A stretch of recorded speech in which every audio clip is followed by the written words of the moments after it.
दुनिया भर में बैन है ये गैजेट्स, सबसे खतरनाक गैजेट्स। दोस्तों, टेक्नोलॉजी की तरक्की ने हम इंसानों को जितना फायदा पहुंचाया उतना ही इससे नुकसान भी हुआ है। मार्केट में नए नए गैजेट्स के आ जाने से जहां हमारे कई सारे काम बेहद आसानी से हो जाते हैं, वहीं कई बार ऐसे गैजेट्स ही हमारे लिए मुसीबतें भी खड़ी कर देते हैं। बुधवार को देश के पहले CDS यानी कि chief of defence staff general Vipin Rawat का बेहद मॉडर्न और हाईली एडवांस हेलीकॉप्टर क्रैश हो गया। इस हादसे में विपिन रावत और उनकी पत्नी समेत 13 अधिकारियों की जान चली गई। उसके बाद यह अंदेशा भी उठ खड़ा हुआ कि कहीं वो चीन या पाकिस्तान जैसे दुश्मन मुल्क की किसी साजिश का शिकार तो नहीं हो गए। ये सवाल आज उठना इसलिए भी लाजमी है दोस्तों, क्योंकि हम सब जानते हैं कि आज हर मुल्क एक से बढ़कर एक खतरनाक हथियार विकसित करने में लगा है, जो बिना किसी को नजर आए भी दुश्मन का काम तमाम कर सकते हैं। लेजर बेस्ड हथियार भी तो कुछ इसी अंदाज में तबाही मचा सकते हैं। अब लेजर पॉइंटर्स को ही ले लीजिए, जिसे आज दुनिया के ज्यादातर देशों में बैन कर दिया गया है। देखने में भले ही ये गैजेट किसी खिलौने जैसा लगता है, लेकिन शायद आपको पता नहीं कि मामूली से नजर आने वाला लेजर पॉइंटर किसी बड़े हादसे की वजह भी बन सकता है। आप हैरान हो जाएंगे जानकर कि इस लेजर पॉइंटर से न सिर्फ किसी गाड़ी का एक्सीडेंट हो सकता है, बल्कि इसकी वजह से कोई एयरक्राफ्ट या हेलीकॉप्टर क्रैश भी हो सकता है। दोस्तों, लेजर पॉइंटर एक ऐसा टूल है जो काफी हाई इंटेंसिटी लाइट जनरेट करता है और इसी वजह से इनकी रेस काफी ज्यादा खतरनाक हो सकती है। इससे निकलने वाली रेस की चौड़ाई 500 नैनोमीटर तक होती है। लेजर पॉइंटर से निकलने वाली लेजर बीम इतनी ज्यादा पावरफुल होती है कि अगर इसे किसी इंसान की आंखों पर फोकस कर दे तो कुछ देर में उसकी आंखें डैमेज हो जाएंगी। सिर्फ खुली आंखें ही क्यों, अगर आप इससे निकलने वाली लेजर बीम को किसी इंसान की बंद आंखों पर भी फोकस करके जला दें तो कुछ ही देर में आंखों की रोशनी हमेशा के लिए जा सकती है। वह इंसान अंधा तक हो सकता है। शायद यही वो वजह है कि लेजर पॉइंटर्स को दुनिया के ज्यादातर मुल्कों में पूरी तरह से बैन कर दिया गया है।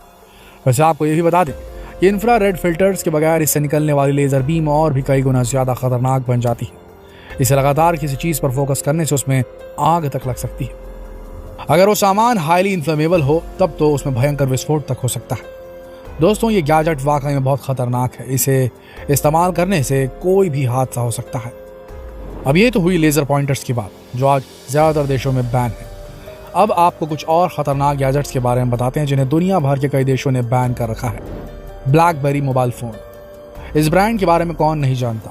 एक वक्त था जब ब्लैकबेरी के मोबाइल दुनिया भर में सबसे ज्यादा पसंद किए जाते थे। ब्लैकबेरी ने अपना सबसे पहला वायरलेस कम्युनिकेशन मोबाइल साल 1997 में लॉन्च किया था। नए जनरेशन के इस मोबाइल ने लॉन्च के तुरंत बाद दुनिया भर के मोबाइल मार्केट में तहलका मचा दिया था। इसकी सबसे बड़ी खासियतों में से एक था इसका क्वालिटी कीपैड, जिससे टाइपिंग और टेक्सटिंग काफी आसान हो गई थी। वहीं इस फोन की क्वालिटी भी काफी जबरदस्त थी। लेकिन फिर ऐसा क्या हुआ कि ये फोन अचानक मार्केट से गायब हो गया। दरअसल ब्लैकबेरी की मैसेंजर सर्विस यानी कि BBM हाईली सिक्योर सर्विस थी, जो इस मोबाइल के डेटा को जरूरत से ज्यादा सेफ बना देती थी, जिसे पुलिस या बड़े से बड़ा हैकर भी ब्रेक नहीं कर पाते थे, क्रैक नहीं कर पाते थे। इस फोन को हैक करना तो दूर, इसमें मौजूद डेटा को रिट्रीव करना यानी डेटा को निकालना भी कतई आसान नहीं था। इसलिए इस फोन से होने वाली कन्वर्सेशन को ना तो सरकार, ना ही पुलिस, ना ही कोई खुफिया एजेंसी ट्रैक कर पाती थी। समझा जा सकता है कि अगर इस फोन का इस्तेमाल किसी साजिश के लिए किया जाए तो सुरक्षा एजेंसियों के लिए उस साजिश को नाकाम करना नामुमकिन हो जाएगा। शायद यही वजह है कि इस फोन को कई मुल्कों में बैन कर दिया गया, क्योंकि इसके यूजर्स पर नजर रखना किसी के लिए भी नामुमकिन था। अमेरिका के पूर्व राष्ट्रपति बराक ओबामा भी उस जमाने में ब्लैकबेरी फोन का इस्तेमाल किया करते थे, और जब वो पहली बार व्हाइट हाउस में एंटर कर रहे थे तो अमेरिका की सीक्रेट सर्विस ने उनसे उनका ये फोन ले लिया था। Galaxy note 7। दोस्तों, इस फोन का इस्तेमाल शायद आप में से कई लोगों ने जरूर किया होगा। नोट सीरीज के अपने इस फोन को सैमसंग ने साल अगस्त 2016 में लॉन्च किया था। इसमें 6.01 एंड्रॉइड सिस्टम था, जो कि उस वक्त का सबसे पावरफुल और फास्ट ऑपरेटिंग सिस्टम हुआ करता था।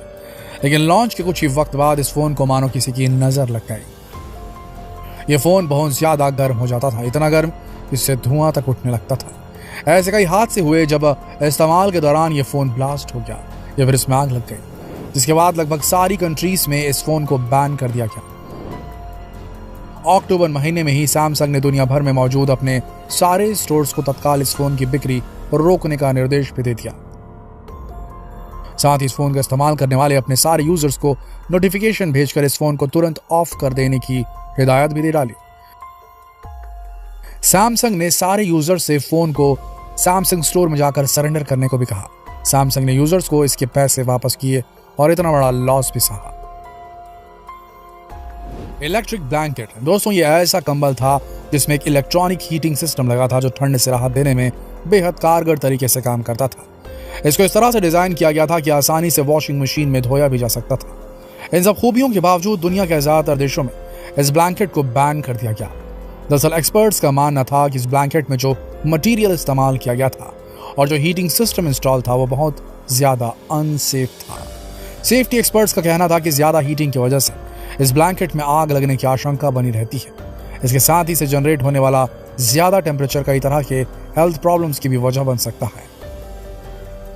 खासतौर से बच्चों के लिए तो ये और भी ज्यादा घातक साबित हो सकता था।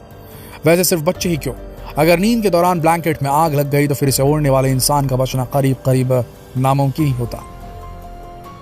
एक रिपोर्ट बताती कि इंग्लैंड के इस ब्लैंकेट को बेचने और खरीदने वाले करीब 5,000 लोगों पर जुर्माना भी लगाया गया था। ई सिगरेट्स यानी इलेक्ट्रॉनिक सिगरेट्स दोस्तों, जब ये सिगरेट मार्केट में आया तो कई लोगों ने हाथों हाथ लिया।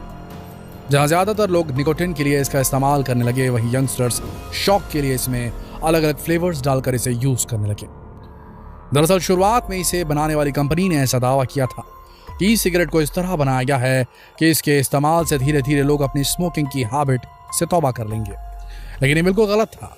दरअसल ई सिगरेट नॉर्मल सिगरेट के मुकाबले कहीं ज्यादा इफेक्टिव और हार्मफुल होती है। कुछ रिसर्च में ये बात भी सामने आई कि इसे इस तरह से बनाया गया जो लोग कभी सिगरेट नहीं पीते वो भी इसके डिजाइन की वजह से इसकी तरफ खींचे चले गए और स्मोकर्स बन गए। कम से कम इसे एक बार ट्राई करने की ख्वाहिश तो किसी के भी अंदर आ सकती है। इसके अलावा इस ई सिगरेट का एक और बड़ा ड्रॉबैक ये है कि इसमें लिथियम बैटरी का इस्तेमाल होता है, जिसकी वजह से ये कई बार ब्लास्ट हुआ है। इसकी चपेट में आकर कई लोग घायल तक हो चुके हैं। इसीलिए इस कूल इन्वेंशन को ज्यादातर देशों ने बैन करना ही ठीक समझा।